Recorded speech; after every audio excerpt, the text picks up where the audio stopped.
Conversations with Azu Ishekwele. Hello, I'm at a loss as to how to begin today's conversation, but let me go this way. Today's episode feels like a sequel.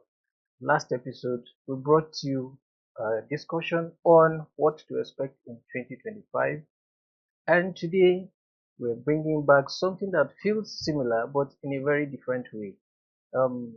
I draw this conclusion because Azu had in that episode told us that he started the art of crystal ball gazing some 6 years back. What today's episode, today's column that he has put forward, proves him wrong because he started much earlier, um, much earlier than that, I should say, because in today's episode of our weekly diary on life and politics, we'll bring you the article he wrote on the 19th of January 2017.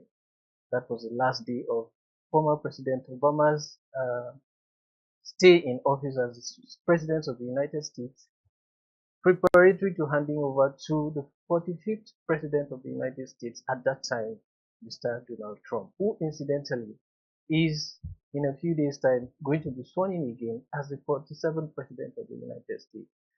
On this weekly diary on life and politics, we bring you something that Azu had put forward before, but seems as if it was just done today. Take a listen, don't go away. You are welcome to Conversation. Thanks for having me again, Chief. It's a pleasure to be here. Yes. Today's column is just the title that is different. We just said Trump again.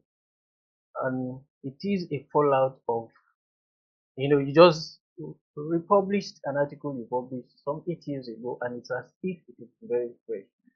I mean, looking at the circumstance now, today look as if we're living way back in 2017. Interestingly, that is the case. And it's just gives you, as you said in your intro, a feeling of deja vu in terms of how many of us, I guess, did not expect that Trump will return for a second term. But his playbook did not change. His playbook, Trump's playbook did not change. And for some reason resonated with Americans again. And there you have Trump coming in obviously as the 47th president of the United States of America, and he will be re-inaugurated for a second term on the 20th. With basically the same playbook that we saw when he ran for the presidency and won, and then was also inaugurated, as you said, in 2017. So it's just that feeling of deja vu. It's incredible. I mean, just reading the article when we pulled it up and then I read it again, it seemed to me with that just slight changes in names and dates, as if I was writing. It's something I could have written for his re-inauguration for his second term. It's incredible. Yeah, one thing that I recalled, one word you used very well, and even anecdotally, is exceptionalism. Yes. And then an excerpt in that column says, with Trump, exceptionalism assumes different significance. What do you mean? Because exceptionalism, as we know it, that thing that makes America unique, that makes it extraordinary, that makes it special, there is usually a denotation of positivism or positivity, if you like, when people say America is an exceptional country. Often people mean it in a very positive way, all right? But with Trump, it takes a totally different meaning. You would, given all that we know, of course, as you already know, he's the first U.S. president that will go into the White House, a felon, a convicted felon. That is truly exceptional, isn't it? So that is the sense in which, and the facts on the basis of which he was convicted were very well known to the American public and to the American voters. At the time he put himself up for president, there was absolutely no doubt, and he had no pretensions about it. He made no bones. Of course, he denied most of the things and said it was being framed up. It was the media and the deep state and all of those things coming out against him. But it was just the evidence was so strong that you ordinarily would not have expected that he'd be re-elected with such extraordinary margin as he has been re-elected. So it's in that sense that I say that with Trump, exceptionalism assumes a totally different significance. That exceptionalism has made America fail twice to also elect women as president. Well, indeed it has. Although I'm sure that there are people who will tell you that in the last couple of years, the female representation in America's Congress has also significantly increased, and that it's only a matter of time before what appears to be the glass ceiling will be shattered. After Hillary Clinton and of course Kamala.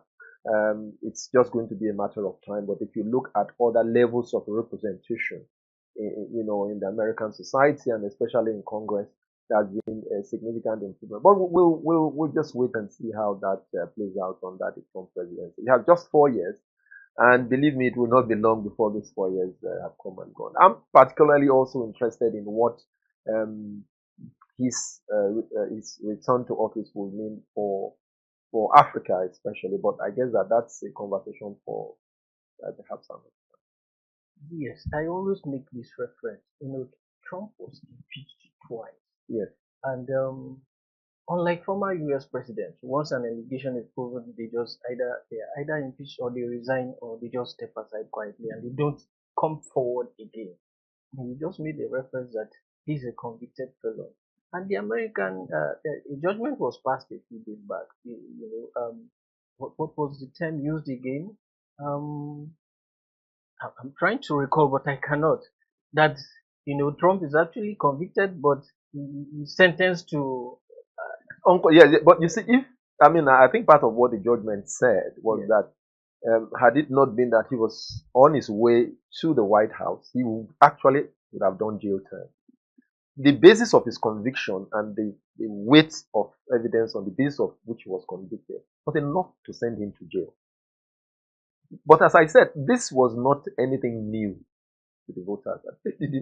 The court did not manufacture the evidence on the basis of Exactly. So the point I was trying to make is, how does this help the cause of democracy, especially Western kind of democracy, where we're trying to look for the best amongst us to represent a society in leadership position. Well, America, again, that's the sense in which America is exceptional. Because in many countries in the world, once you are convicted, in Nigeria, for example, if you are a convict, you cannot, you can't run for the presidency, aspire to run for the presidency, except within a certain defined time limit.